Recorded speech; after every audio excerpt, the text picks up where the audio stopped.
You know my story, right? All right, man. I got some questions prepped for you this week. Okay, cool. Let's have some fun. All right, we're gonna go deep into we're gonna go to childhood. All right. Okay. All right. So we're gonna kick it right off, and I'm gonna go with like, what was your childhood like, and who were some of the key influencers in the early years of your childhood? Okay. Awesome. So for me, um it was kind of chaotic right out the gate. And that's probably why my mind works in chaos a little bit, like stepping into a cage and almost getting killed. Um, so my biological dad drove out of my life when I was 4, and I could tell he just wasn't coming back. I knew he wasn't coming back, and my mom would try to convince me that he was going to come visit, but he never did. I was right. And he ended up calling me on my 39th birthday. I didn't know how right I was going to be. I actually didn't even think he was going to do that. So respect to having the courage to do that. But then when I was 5, my grandfather passed away. And I distinctively remember being in the hospital. And I knew something was wrong. I just didn't know what was wrong exactly. I just knew something was wrong. I remember my uncle taking me out of the hospital. And I remember seeing my grandfather laying in bed and being very sick.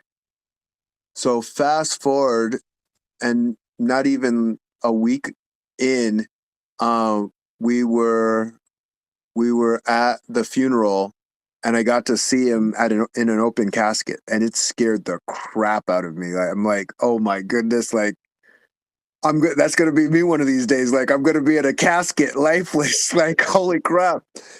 And it really messed with me. And what was interesting, um, I really want to say this is where I didn't know I was doing it at the time, coaching, but I was coaching myself through the process. And I go, you know what? If I'm gonna die, then I'm gonna live a life worth living. And so I really focused, like I'm gonna go all out on life. I'm gonna give everything that I can. And then when I was 6, my mom remarried to the guy I call dad to this day. And so I ended up, I didn't realize it as much as I realize it now, but I have a pattern of there's people who are supposed to be there and they're not going to be there for whatever reason. Then there's people, they don't have to be there. They don't have to be there in any way, but they're going to be there for you. And we're all going to die. And so I really put that into my framework of like, I want to be that guy who can always be there for people because you don't know what they've been through or what they've done. Yeah. What do you think as like a pivotal moment when you kind of realized through athletics and coaching at a young age, now staying in the childhood and early influences, did you have like leadership roles and stuff like that as a child in school or sports or anything like that? Did you start to kind of, when did that kind of, what age do you think that kind of kicked in when you were like, I'm a leader and an influencer? Ha! That didn't kick in until like 37. Yeah. Nice. Yeah. And what was interesting, I kind of lived my life the way I wanted to live my life. And I didn't know I was a leader. I just knew I wanted to live a life worth living. Like, but I will give you an example. That's such a great question. So when I was 13, I was kind of done with people. I'm like, they can all go F themselves. I don't have time for this. Like, I was just angry. And I wasn't like one of those angry at the world. The world's all messed up. I was more like, I'm so angry, I'm going to do something about it. So I was like, I'm just going to get out of the society. Like, I don't even need to be in the society. I'm going to get out and go live my own life, live in a forest somewhere or something. And I remember hearing a voice. And to me, like under my belief systems, that was God telling me, teach people. And what I heard was teach them, not teach people. I heard teach them. And I took that as teach people how to love, which I thought was this impossible task. Like, I was like, they don't know how to do it. They're terrible at it. They don't like, I don't know how I'm going to do this. And so I still never thought of myself as a leader per se. I was just a person with a message. I had a message for people. And I carried that message, but the leader didn't come out until like 37. Like I remember asking my dad, because I have the biological and then I have my dad. I don't do the step thing. Um, I asked him what does he really value about me? And he said, you as a leader and your leadership skills. And so that's when I started really diving into what being a leader was. Um, and I'm like, oh crap, like sometimes we're working muscles and we don't even know that we're working them. Like we're living the life that we want to live. And when we live the life that we want to live, we start acquiring skills and we start acquiring abilities. And when we live our life that we want to live, people start following us because the life is pretty nice. Like I started winning a lot of stuff. And I started winning because I didn't really care what everybody else wanted. I cared what I wanted. And that's actually selfishly unselfish. It's almost like people have to relearn how to go after what they want. I would never run people over to get what I wanted. I would never take from other people to get what I wanted. I was very heart-centered that way. So I always found like, okay, how do I get what I want? And who do I have to become to get what I want? And so the overweight kid who loses the weight, the okay athlete to the high level athlete, the not so good in school to the academic in school. Like, and I started seeing like, okay, if I put in enough reps to things, I start becoming the person that I want to become. And it's most important for me to go after my desires. I even tell my kids, like even when I'm talking to my kids, they're 8 and 3, go after what you want. Because if they're not going after what they want, they're giving you half their effort. Like, so why? Like that's just a waste of energy for you and for them. Aside from like with your dad and with your grandfather when you were younger, were there any other kind of pivotal moments that were, let's say, outside the realm of what a child needs to kind of deal with in a stress standpoint, and kind of wondering like how you kind of work through those situations? Yeah. So I was the only black kid at my school. And I make a running joke out of it, but the truth is, this is what we called it. It was all a Tukey, and we called it all white Tukey because there was like no black people there. And as I went through the journey, I was like, this sucks because all a kid wants to do is fit in. Like, okay, how do I fit in? And I'm like, well, it's impossible. Like, you can't fit in. So I really just focused on like, well, since I can't fit in, I'm just going to live life the way that I want to live life. And I didn't know it at the time. I was building my confidence muscle. And what's interesting, you never know when you're going to need your confidence. And I like telling people it's like insurance. You'd rather have it and not need it than need it and not have it. And so I remember I had these 3 kids who were getting ready to bully me with these bats. And they came up to me and they're like, hey, we want you to do this dance. And I knew how to do the dance and I just didn't feel like dancing. So I wasn't going to do it. And they're like, well, if you don't, we're going to beat you up. And you go, well, looks like I'm about to get beat up, but just so you know, I do bite. And they didn't do anything. And I learned something from that. Whether they beat me up or not, I'm going to stand for what I stand for. And was it scary? Yeah, it was. But it's scarier to not stand for what you want to stand for and let the world pick you apart and tell you what you're going to be and what you're going to do and how you're going to show up. My whole game is like, fuck that. I'm going to do what I want to do. And no one's going to stop me from doing that. And I say that with love because I don't want to take anything from anybody else either. It's just I stand for what I want to stand for. Yeah, it's we actually I didn't know that story about you. We have a similar story on opposite ends of it. Then is like I grew up in a town in West Virginia, and it was like one black family that came in like during my elementary school time, and it was a town along the Maryland border and south of the Mason Dixon, and they had KKK rallies down the street from my house. Like I used to Mhm. come out off the bus and there were flyers in our mailboxes and stuff. And when that family moved in, I think they were only there for 2 or 3 weeks, even before they burned their front yard and with racial slurs and chased them out of town. And I remember like I was very young. I was probably in middle school when that happened. And I had seen from the bridge, I'd seen a rally, like a full burning and everything like that, and then seen that thing happen. And I think a lot of people take for granted the integrated school systems that exist here. I mean, integrated in the sense of blended and balanced cultures and all that type of stuff. Because when you really get into a very disproportionate balance like that, unfortunately, it's like, and then it's in the reverse too. You know what I mean? It's just like Yeah. like it's so dangerous at that age because you're at that age where you have no idea what the hormones and the testosterone, and then you're redirecting it. And I'm like, I get so worked up thinking about the when I was a younger and like seeing that stuff and like think about what goes on now. And Yeah.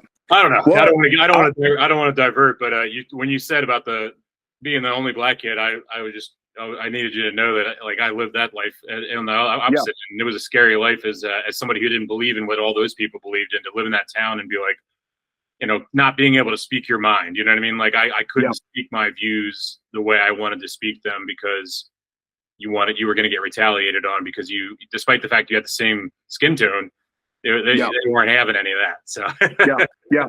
And that's the thing. Like, you said something that really resonated with me.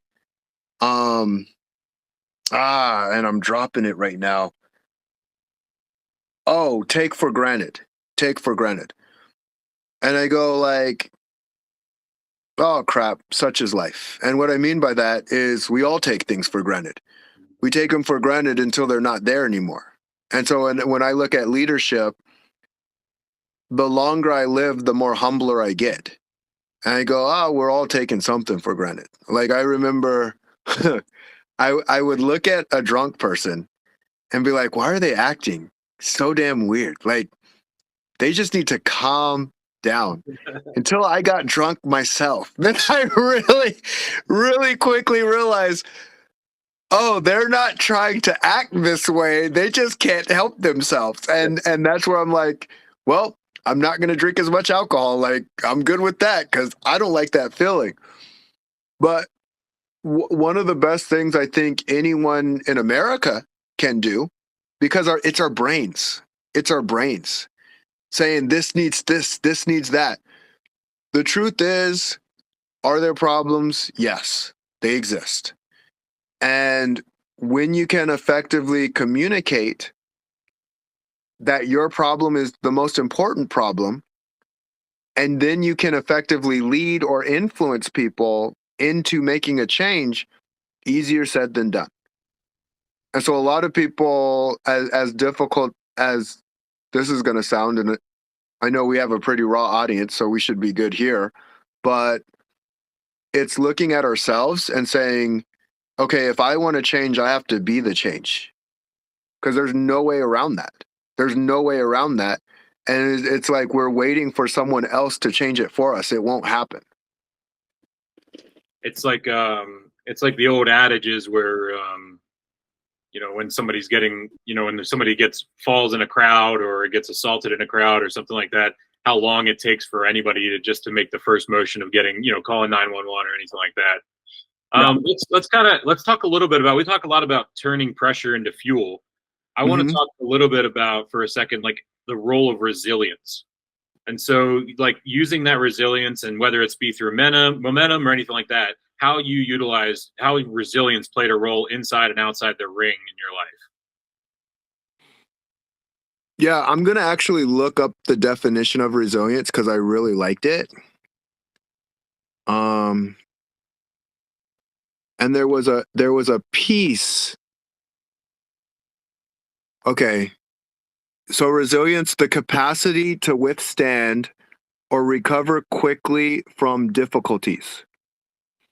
And I look at it and it's recover quickly. Life's going to beat us up. That's a guarantee. And the truth is we start life with it beating us up right out the gate. Like we're in this nice womb doing our thing, chilling, having a good time. And then we're ripped from that space. The umbilical cord is cut. We're crying like nuts. And I know this from seeing it experienced it twice with my two kids.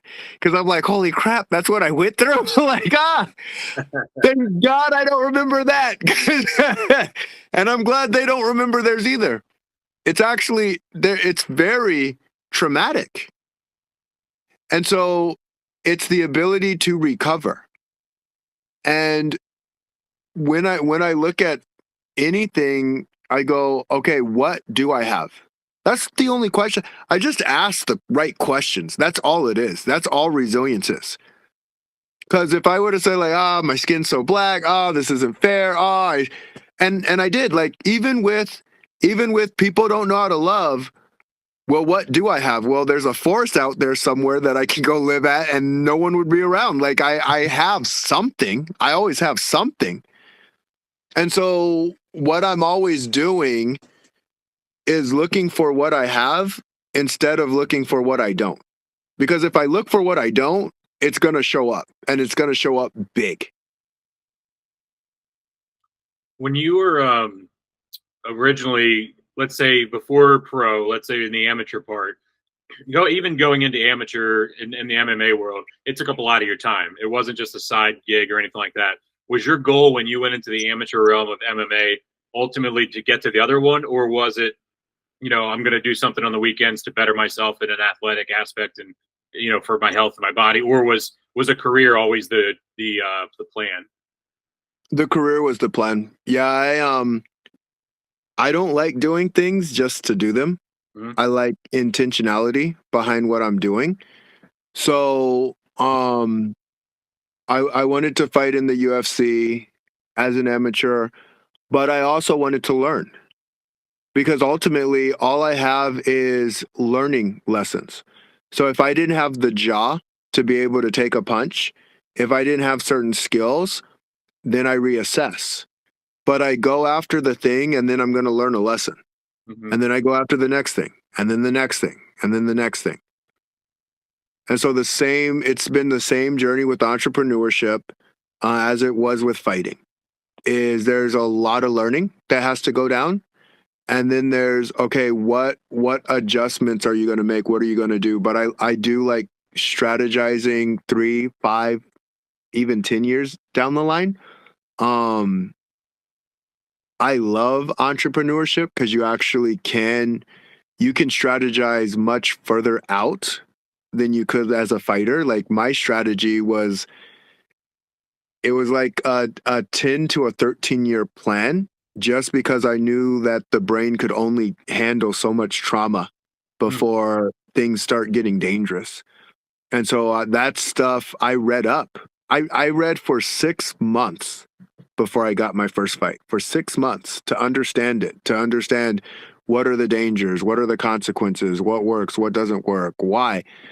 And what was interesting, my dad would tell me this story about, son, you shouldn't be a fighter. You're going to end up with a feeding tube, not doing the things that you want to do. And this is, I really, really got to emphasize this with everybody. No one knows shit about you. Nobody does. The only ones who do are the ones willing to ask questions to help you discover you in ways you never discovered yourself. And it sometimes it does drive me nuts because everyone has a fucking opinion. And they're going to like, well, here's my opinion. Here's my opinion. And then they'll tell you not to listen to opinions. It's like the funniest thing in the world. Like they tell you one thing and then they'll give you theirs. Like it's really kind of interesting. There was a quote somebody told me the other day. It was, take advice with caution from those that are not in the position you want to be in. Yeah. Yeah. And they will comfortably tell you what you need to do when they've never been there. ever. No, you're exactly right. It's so when you're talking about your mindset and the reading and kind of going into that, how does your mindset evolve the more that you're educated about the risks and the benefits and the reward? How does your mindset evolve to keep that motivation going and not letting, let's say, the fear of the potential negatives stale you, not stall you, or stall you. Sorry, not stale you, stall you. Yeah. It's where it gets interesting. Like, there's a there's a space where you're just in the flow of things. There's a space. And I like really listening to the really successful because they know that space. You can't know it until you experience it. You just can't. You know, David Goggins, he talks about how they would have this hell camp, and I don't remember if it was, I think it was like 180 hours of torture, I believe. Um, and he's talking about the first hour where they're shooting guns and their adrenaline's going and they're excited, and then they're all of a sudden in the ocean, in this cold ass ocean, and the mind starts moving forward and going like, oh my goodness, I'm only 2 hours in. I have 178 more hours, and it freaks out and it panics and it wants to find every excuse. And what you do is you just stay in that moment of like, okay, I'm in the cold water. This is where I'm at. This is what I'm dealing with. And you just stay with that moment. People have to experience that moment. It's the same thing as being in a wrestling match when it's like you're gutting out for the win and your body doesn't want to, and your mind doesn't want to either. Like your mind wants to quit, your body wants to quit, and there's still like you have way more left in you. And if you just shut that voice up and say, I'm gonna gut through this, you realize you have more in you. And so that's where the confidence gets built, but it gets built from the experience. It doesn't, even as I talk about it, me talking to someone about it, they're not going to get it until they experience it. No, exactly, and that's exactly what I was asking. Asking that question. The second one I have with you is sort of in the same realm, being that not a lot of people, and I've never like been able to ask this question of anybody, is where does the other, aside from the workload and the pressure, when you transition from amateur in athletics, from amateur to professional, what are some of the other mindset type things that have to change when you do transition? Again, aside from time spent on the skills.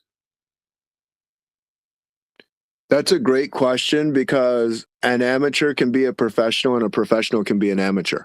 Mm-hmm. Now, I love how Myron Golden puts this, and that's why I always use that quote. I absolutely love it. He says, an amateur practices until they get it right, and a professional practices until they can't get it wrong. And so that doesn't mean like it's not, you're not your title. You're a person who's either being a habit or not being a habit. You're either being that habit or not being that habit. So when I signed my paperwork and told my wife, hey, I'm married now. No, either I'm married by the actions that I have or I'm not married. Signing a contract, I mean, it's nice, but really, like, are you going to embody that thing? And I think even as an entrepreneur, I get it. Um, we got to sign contracts to protect one another, to protect ourselves, to like it's important to do. But to me, I want to be able to say, I gave my all, I gave my best, and they got that I gave my best and I effectively communicated. And that's where I go, oh, that's what contracts are for. Contracts are to help clear things out, make it very clear in what we're doing. But I think as a society, we can BS a little bit too much. And I say that with love to the society. I'm not like attacking. Um, we'll say these New Year's resolutions that 97% of people fail at. You know, like, it's like, do you know how great you are? Let's act it. Let's act it. Let's stop with the excuses and let's just act in our greatness. That's it. It's really that simple. I have a bunch more questions, but I'm going to save them for our next one because I think that's a good closing point right there. That was excellent. I appreciate that. Awesome. Yeah, absolutely. Absolutely.